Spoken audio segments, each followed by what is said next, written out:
My friends, tonight I want to speak with you not as a faraway voice, nor as a figure from history, but as a fellow citizen, one who has watched America through long nights and stormy days. And I know, looking at the week's news, you may feel that same storm rising just beyond your own doorstep.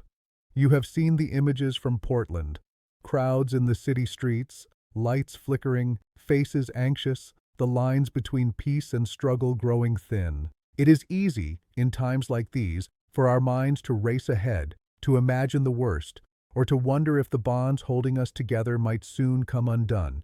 But history has seen this before. Moments when fear and anger darken the promise of our republic. I am not here to feed your outrage. I am here to offer calm perspective and remind you that, yes, the republic can be saved. Let us begin at the heart of the matter. What happened, and why did it trouble so many? In Portland, Oregon, a protest gathered outside a federal building run by the immigration agency, ICE, as most of you know it. Some carried signs. Some brought their families, even young children, to stand for what they believe is right.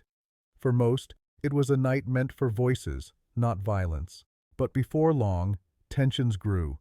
Federal agents, worried about the crowd pressing toward their fence, used tear gas and rubber bullets. The air filled with smoke, loud cries, and the fear that always follows when authorities and citizens meet in anger. Paramedics rushed in to treat those coughing and stung by gas. No arrests were made by local police. Still, the shock of that night lingers. Picture a small patch of Portland street at dusk, lamplight glimmering on wet pavement, neighbors holding hands. A father lifts his child and covers their face as the wind carries a haze across the block.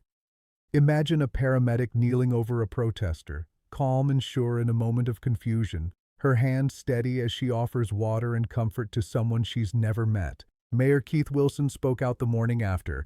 He called the demonstration largely peaceful and condemned the federal agents' heavy hand. In a strong voice, he demanded that ICE leave the city. He said there would be new city rules against the use of harsh chemicals on city streets. You may have seen him, tired yet strong, standing at a podium, the city's flag behind him, promising accountability.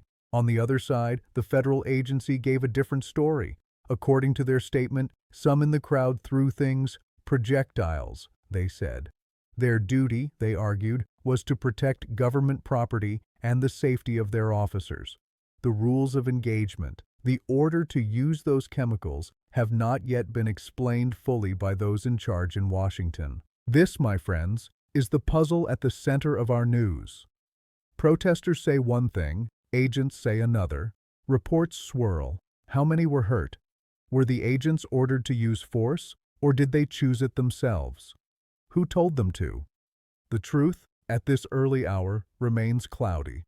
As in so many times when a city is shaken and tempers flare, I will not pretend I have all the answers. I was not there on that street when the first canisters flew, but I know what is at stake when government and people face each other with suspicion. The republic is built, not on force, but on trust. Not all news is black and white. Sometimes it takes time and patience to sort what is right, what is wrong, and what lessons the moment holds for us all. Picture City Hall late that night, lights burning as aides shuffle stacks of papers, telephones ringing with calls from worried families, from angry neighbors, from hopeful youth who still believe their voices matter. Think of the mayor, moments after the press has left, alone by his window, searching the quiet city blocks for a sign that peace will return come morning. What do we as citizens owe to such a moment? Some say order above all, that strong hands and hard lines must keep the peace no matter what. Others say freedom first. Let no voice be stilled. Let protests roll on, whatever the cost. Yet history has shown it is not a choice between freedom and order, but a balance, kept only by wisdom, kindness, and steady hands on both sides. Let me tell you a small story, one that echoes in every city in our land. Imagine a teacher finishing her long day, hearing the news, and looking down at her lesson plans. She wonders how to talk about these things to her class. She wants to teach them that America listens to all voices, but also that yelling is not the path to justice. In her heart, she hopes that the grown-ups in charge can show the children what respect and compromise look like. We should remember, America's strength is her unity, not unity of opinion, but unity of purpose. The belief that somehow, by listening and showing care, neighbors can find common ground, even in sharp disagreement. Every peaceful protest and every calm response by officials is a small brick in the wall of freedom. Imagine a line of volunteers outside a local fire station, their arms full of bottled water and towels. They do not ask who the water is for, a protester, a police officer, a reporter. In that moment, only need matters, only care for the stranger. This is the core of our republic, a promise that we are, above all, one people. In Portland, as in many towns and cities across our country, leaders are now talking. Some demand full reports from federal agencies. A few are thinking about new local laws, about whether certain weapons should ever be used on city streets. The mayor, the governor, lawmakers, and local volunteers, they are all trying, in their own ways, to heal the wound. This is the slow, often frustrating work of a free people. But that does not mean we accept every action, nor trust blindly. True government in a republic walks in the daylight. If agents use force, the people have a right to know why. If mistakes were made, we must admit them and change course when needed. That is not weakness, that is the lesson of history. In self-government, honest error, once revealed, is the path to progress. Picture the state capitol early the next day. Lawmakers arriving while the sky is still gray, carrying folders under their arms, ready to face hard questions from the press. Around a corner, a worn-out reporter marks her notes, trying to fit confusion into a story the nation can understand. In the press of events, it is easy to forget that every decision, every rule, every word spoken by a leader echoes outward, shaping how millions feel about their own democracy. Now, many Americans watch events like these and feel a weight on their chest. You may ask yourself, is my country still listening to me? Does my voice matter if I stand in the street? Will I be safe if I go to my local square, or will the rules change overnight? These are questions not only for Oregon, but for every state where people hope, worry, and work for a better future. Imagine an old couple watching from their quiet living room, the soft glow of the television casting long shadows on the walls. They remember times when crowds marched for jobs, for rights, for peace. They whisper to each other as the news flickers, "We have seen this before." Yet each time feels new when you see worry in your neighbor's eyes. Some say, things were always calmer in the past. But let us tell the truth.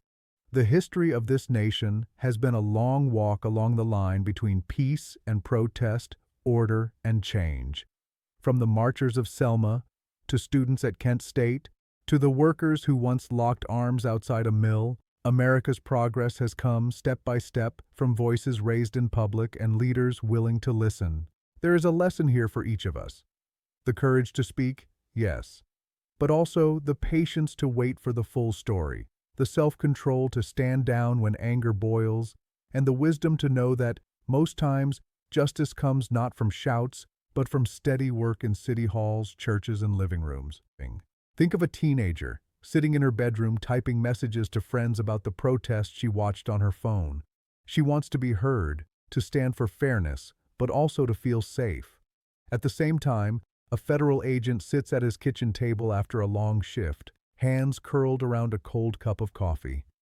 He wonders if his actions kept order or deepened the divide. These are not simple villains or heroes. These are people, caught in a moment bigger than any one of them. America asks much from us. It asks us to defend both protest and peace, both safety and speech. It asks us, above all, to care more for the whole country than for any side or slogan. In moments of tension, when events move faster than facts, we must not rush to judgment. We must listen and learn, together. And think of the city in the morning light after the protest, workers sweeping up broken glass, a group of neighbors repainting over angry words on a wall. parents holding the hands of nervous children as they cross down the block.